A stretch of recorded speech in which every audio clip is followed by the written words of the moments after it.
Hey everybody, what's going on? Quick video today. It's not gonna be as long as a how-to video, but today what we're doing is we're gonna compare a box store cutting board to a cutting board made by a woodworker, such as like myself or any other woodworker out there that does this. Uh, this is bamboo. This is wood. Why am I saying this is bamboo and this is wood? Because most people don't realize that bamboo is actually a grass or a weed. It's part of the grass and weed family, where walnut, purple heart, tigerwood, maple are all part of a wood family. So you're getting a true wood cutting board here. You're getting grass here. What do you want? I mean, granted, this is only, when I purchased this was $9.90 something or other, and yes, these are a little more expensive, but a lot more effort, time, and skill goes into making these versus a machine that is making these and taking a job away from somebody that could actually make a living and earn a paycheck and bring home money to the family and take care of his family. Instead, it's given up to a machine. Anyways, to start off with, all these dark spots are finger joints from where the manufacturer just decided to make longer bamboo pieces. Apparently, none of this is solid, where I know for a fact this is solid. I cut the wood myself. I faced it myself. I know exactly what's going on with this board. It is completely solid inside. Not quite sure if this is or not. We'll find out. But we're going to look at this first and pick away at it and point things out. The first thing I happened to notice when I was looking at this is, I don't know if you can see it. Yep, you can in the camera. It's layered together. It's not solid. You have piece on top of piece on top of piece, almost put together like plywood. Same for the side as well. And that glue joint right there is atrocious. It's already starting to separate. I don't think it was glued properly by the looks of it.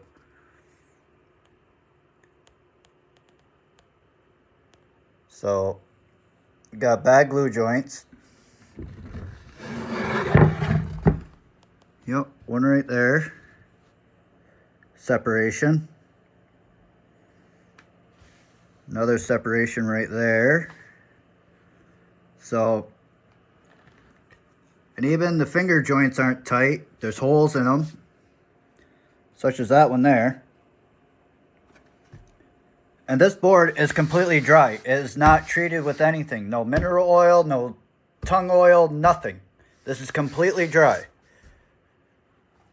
Yes, this is completely dry, but we all know that when a woodworker completes a cutting board and it's ready, we give it an oil bath or we wipe it down with mineral oil. Oil bath is also mineral oil as well. We just shorten the term and say oil bath. So, this is right from the store as is, completely dry. So, how is that supposed to help?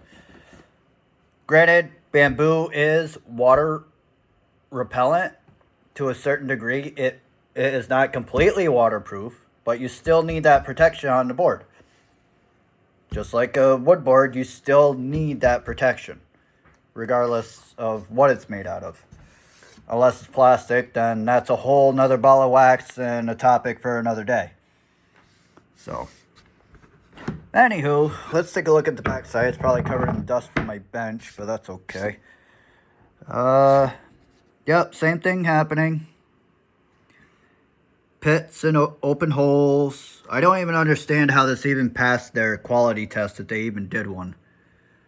This is just, I'm actually quite shocked. I've never actually looked at one of these so in depth. And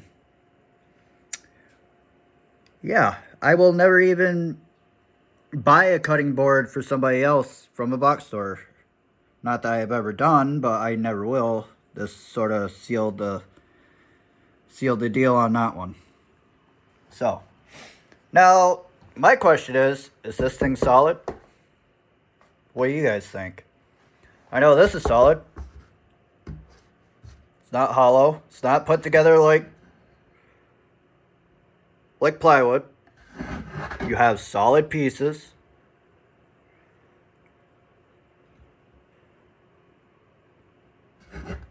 So who wants to see it cut open? Let's go over there and do it. Okay, here we are over at my miter saw station, which is changing today, luckily. So let's find out if this thing's hollow or solid. We'll even cut into this one just for comparison's sake. So I'm going to put you up here in the tripod so I can use both my hands. Hope I'm not making anybody dizzy.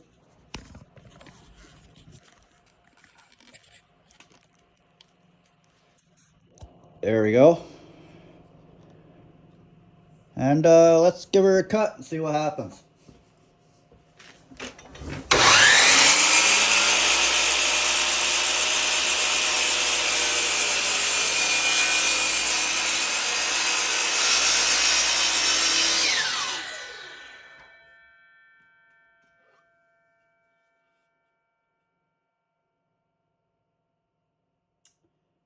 Yeah, this is interesting.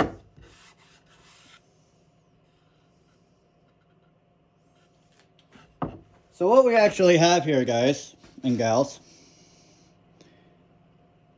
I'm not even sure if that's bamboo on the inside. It kind of looks like it. You got a big old hole there in the top layer. And with those glue joints on the face being the way they are, it'll only be a matter of time before water makes its way in there and starts separating all that. If I had to guess, you might get a year, 2, maybe 3 at max. And the way this stuff splinters. Can you imagine cutting your knife across that and this happening on your face? I mean, so there you have it. This is what you're gonna get, and I'm sure there's others out there that'll be worse. I've seen pictures of them actually completely hollow inside with just a few pieces, but this one seems to be one of the better ones. But for comparison's sake, we'll cut into the other cutting board that's actually made of wood.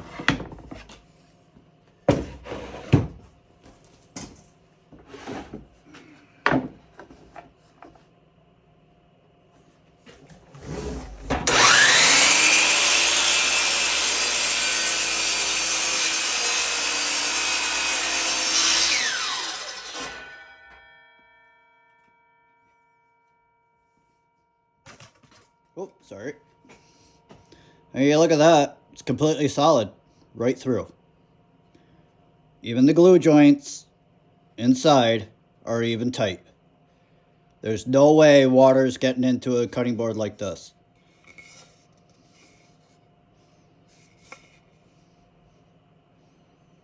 And it doesn't splinter like grass.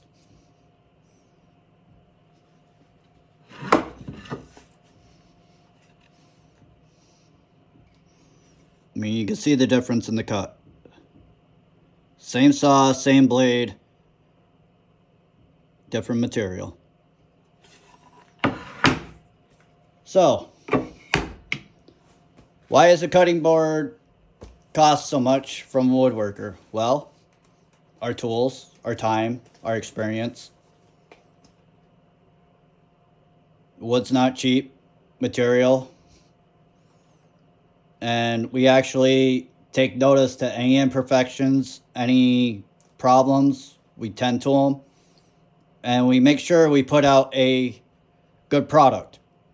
Our product is a representation of us. So we take our time. We put these together with heart and soul versus a company that's out there trying to make a buck and selling these things dirt cheap. $10. And Granted, you get what you pay for $10. You obviously saw everything. But do you want a cutting board that lasts you? Or do you want to have to go out and buy a new one every 2 to 3 years max with the way they're put together and assembled? But this is why our prices are the way they are. Versus a box store selling cutting boards $10, $20, $30, $40.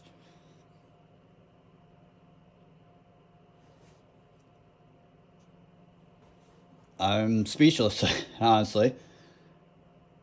I would have expected a little more quality in it. But for $10, I guess I was over expecting things. So I hope you guys found this informative and have a better understanding of why cutting boards in a box store are so damn cheap. Have a good day, everybody.